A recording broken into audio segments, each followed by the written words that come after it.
ఇంత తపస్సు చేసిన వాడికి, ఇంత వేదం తెలుసుకున్న వాడికి తెలియదా శరీరం ఉండదని? బ్రహ్మగారిని బుట్టలో పెట్టాననుకున్నాడు. అనుకుని ఒక వరం అడిగాడు. గాలిన్ కుంభిని అగ్ని అంబువల ఆకాశస్థలిన్ దిక్కులన్ రేలన్ ఘస్రములం తమప్రబల భూరిగ్రాహ జంతు నర వ్యాళాదిత్య సమస్త్రాస్త్ర శస్త్రాళిన్ మృత్యువులేని జీవనములో కాధీశ ఇప్పించవే తథాస్తు అన్నాడు అనుకోండి. ఇంకేమిటి, దేంతో చచ్చిపోతాడు ఆయన?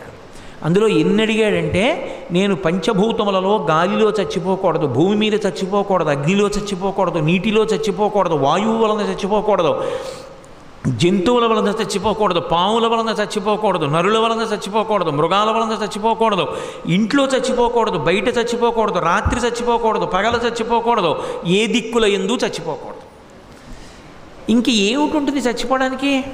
అది ఆయన ఆలోచన. కానీ పరమేశ్వరుడికి తెలియదు వీటికి మినహాయింపు తీసుకురావడం. ఆయనకి తెలుసు, సర్వజ్ఞుడు పరమేశ్వరుడు.